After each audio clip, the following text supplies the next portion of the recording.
Before we get started, I want to thank all the amazing people that reached out to me and expressed their support, and to all the people that followed, shared the Instagram, the Facebook page, and checked out the website.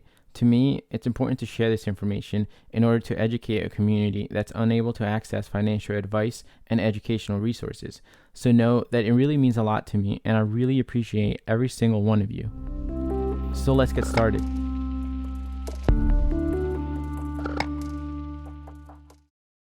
Today is Monday, September 28th. With me today, I have the wonderful Miguel Rodas, and he's someone that deals with people and their credit scores all the time. But he's also an entrepreneur and a content creator, so he does it all. And Miguel, tell us a bit about some of the things that you do for a living. Sure. So I actually sell cars for Honda of Princeton. So I do that pretty much from 9 to 5. And then as soon as I leave, or actually even sometimes while I'm at work, I'll, just think of ideas of what I can do regarding my, I guess, clothing company that I recently started, and my YouTube that, it's starting to pick up. That's awesome, man. I see you posting stuff all the time, Yeah. so I love to see it. Awesome.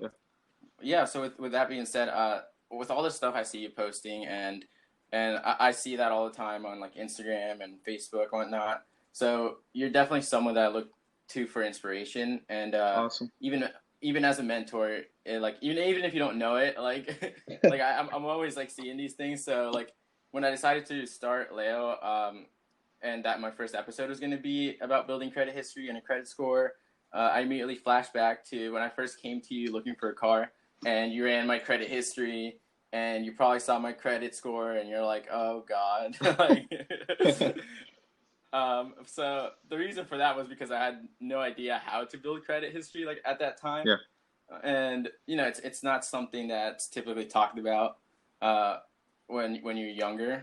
And so with that, it leads me to like my first question, which I wanted to ask you, which is it possible for someone without a social security number to build a credit history in the United States? Yeah, there's I guess a few different ways to do it. The most I guess important route you should take is to get the ITIN number, and pretty much in order to apply with that, you have to go through I believe the IRS and fill out a form so you can do the taxes and stuff like that.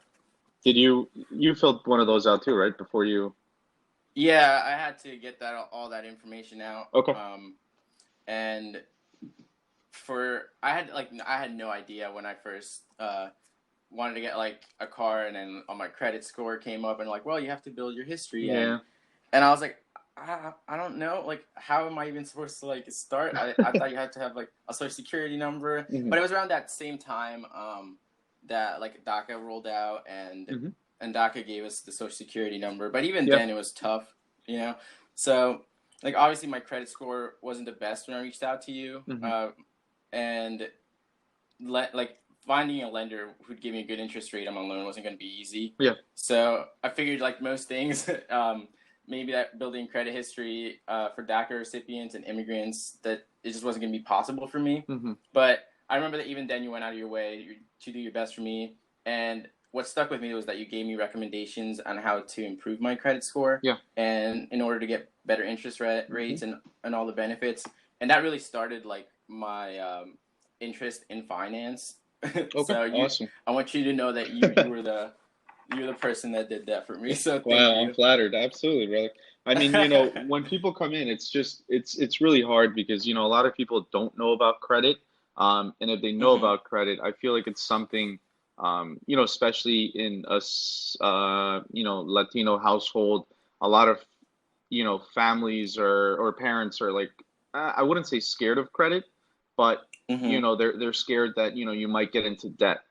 And Yeah. a lot of times, I guess, it's hard to understand that debt is good. Debt is actually what helps you out. Yeah, absolutely. Yeah, I agree. And that's actually a very good point. That's something that I myself experienced, where debt was like, I don't want to go into debt, like, like credit cards and whatnot. What if I end up owing so much money, and then I don't know what I'm gonna be like in debt, and I just if I don't pay it off, then I'm gonna be scared of like the IRS coming for me. So Yeah. but I remember. So what are some of the recommendations that you give to people, and that you gave to me when I came to you and you saw that my credit score just wasn't the best? Yeah, I mean, we always, try our best at the dealership to try to get a loan. Because most of the times when someone comes to the dealership, they want to buy a car right then and there. Mm-hmm. So even if their credit isn't good, or let's say they have no credit at all, they, still, want to buy the car. So, we Mm-hmm. try really hard to get the loan. And the good thing about our dealership is we have people that have been there for 30 years working with banks. So usually they can pull some strings. But I Mm-hmm. guess if, you still can't get a loan, whether it's at our dealership or anywhere else, I think it's really important to get, like a secure credit card, Mm-hmm. just because that usually helps, helps out a lot. One thing I've noticed too, a lot of times, kids come in, and I say kids because they're like 18, 19 years old, and a lot of them already have credit. So it's pretty interesting because Wow. the way that I've seen it, what I see actually happening is that a lot of times their parents actually put them as a authorized user on their credit cards from a Mm-hmm. really young age, and that usually just helps you out. So as soon as you hit 18 and you can actually get like a credit score, you start like Mm-hmm. at 750 already out of nowhere without even having a Wow. credit card. Yeah. Yeah, and I've actually heard of that more recently. I feel like it's becoming more popular. Yeah. I wasn't like someone mentioned it to me, and I didn't even know you could put someone as an authorized user, and they can start building credit. Yeah. I was like, that's a great idea to get started. Yeah, definitely. I mean, it's, I didn't know that, and I'm sure my parents didn't know that either. Mm-hmm. But, I know now that like when I have kids, like, I'll definitely list them as a user, whenever I can. Yeah, absolutely. And then one of the things that you mentioned to me back then, because I couldn't get a credit card, and you mentioned to me the secure credit card. Yeah, So I actually ended up going that route to start building credit awesome. because they approved me for it. Cool. So could you tell me more a bit about like how it works for those people that might want to start with that route? Yeah, definitely. I mean, there's a lot of different lenders that, I guess, or banks, I mean, that do it, very differently.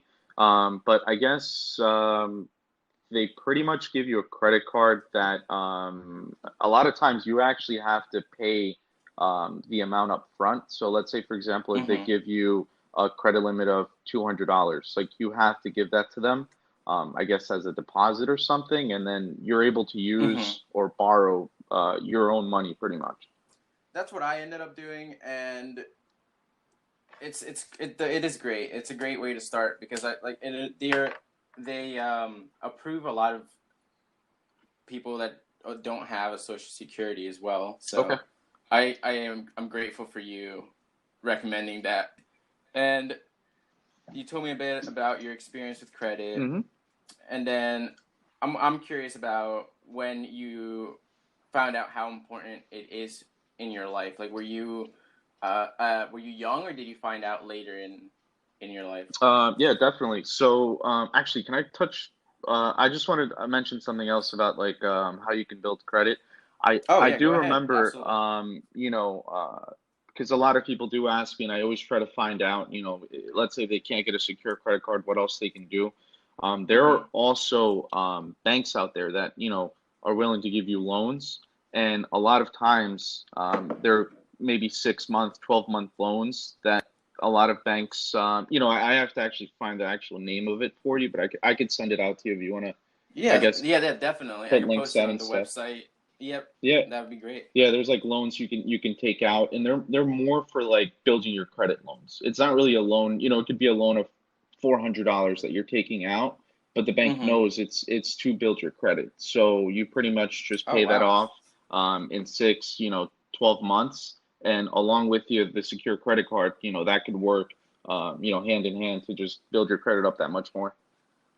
Yeah, that's Hmm. a great point. Yeah, I like that too. that's also an option for people out there that are looking to build a credit score and maybe secured credit card isn't for them. Hmm. That sounds like a great option. Yeah, Thanks. absolutely. I think you asked, I guess when I, I guess found out about credit or when I realized it was Yeah, what was important. like the earliest point in your life when you're just like, I should work on my credit score, or what? Did you hear it like throughout high school, or was it at later after high school, maybe that you started hearing about it, or through work, perhaps? So, it's, I have to go back years ago, but, I guess Not that many years. not that many You're years, right? young. Yeah, You're I'm still still young. young. Yeah, that's true. That's true. So maybe like 6 years ago, like when I was 20 years old. Hey, but it feels Yeah, like yeah. forever ago, It It just, does. you I look know. back and you're like, oh my God, it's already been like 6 years. Like that's crazy. Yeah, time just flies too It fast. does go by fast. Um, but one thing I do remember is so my family was talking about maybe helping me get a car loan. This was like when I was like 19, 20 years old, and Hmm. they were really new to like credit also, but they mentioned that if I go in and I try to get a car by myself, like it could be a little hard. So what ended up happening is that my mom, who actually had, her credit was pretty good. And I Hmm. can touch base on how she, I guess, was able to get good credit too. But Hmm. she co-signed for me, and I guess my interest rate wasn't that. I mean, it was okay. It wasn't like excellent because obviously I had no credit, and with her being on there, she had good credit. It was just the average of both of us. But Right. without her, just because I didn't have any credit at all or any experience with it, Hmm. I wasn't able to get my that first loan that I had. Right. But I guess that's when I really found out about it because, I knew that the next time around, like I didn't want to ask her for help. I knew that the Yeah. next time I traded my car in or I did anything to do with the car, and I didn't sell cars at that time. So, Oh, that okay. was brand new to me too. I knew that, I just didn't want to ask anyone else for help. So I knew that I had to figure this, pretty much out. Right. So I guess that's, 19, 20 years old is when I guess really found out about credit. Oh, that's around when I started to find out as well. Hmm. Except that I had to find out the hard way and just going to people and asking them like, can I get a loan? And they're like, well, you can't get approved for this loan, And it's like, well, why not? And I remember just being frustrated just because I think as like immigrants, we're used to getting told no, Yeah, and a lot of times we have to get creative to find like a solution and whatnot. yeah, definitely. But when I first started to apply and get a car, and they checked my credit score, and they always came back with these like high interest Hmm. rates. Uh, I was just ready to take just to take a high interest rate just to get the car that I needed because at that time I wanted to commute to college. I was going to Mercer, Sure. and I'm like I need a car. So if I have to take a high interest rate, I might have to go that route. Yeah, and I always recommend this to everybody, especially if the interest rate is pretty high, because normally if you don't have any credit at all or if you're just starting out, there's only a select few banks that are actually willing to give you a loan. So not Mm-hmm. every bank works with no credit or just starting off or bad credit. Right. But once the banks give you the loan, I always recommend people to refinance. That way you're Mm-hmm. not locked into like 5 years or 6 years of a high interest rate. A lot of people don't tell you that after maybe 8 months or maybe after a year of actually building credit, you can refinance. Hopefully your credit has gone up or got better, but you can Right. always refinance. So refinancing is important once you get approved. If you do have a high interest rate, Yes, definitely. right? Yeah. Okay. And so, in your experience, how often does this type of situation happen? Like, how often do you see it where someone comes to you and upon like running the credit history, you find out that they either don't have any or that it's very poor, so their options that they're limited. Um, have you seen some people even settle for high interest loans? Yeah, I Like mean, just do for that reason? yeah, I mean, in my personal experience, I mean, most people settle for the high interest loan. Very rarely do Mm-hmm. you see someone that comes in and says, you know what, I guess I'll work on my credit for 6 months and then I'll come back and buy a car then. Yeah. Just because in 6 months, without having a car, it's just more of a headache for someone. So Mm-hmm. what I have noticed is that, a lot of people do take the loan. And then, I mean, getting a car loan, if you're actually approved, even if it's a high interest rate, it's probably the best way to even start your credit, because you're actually paying you know, something off.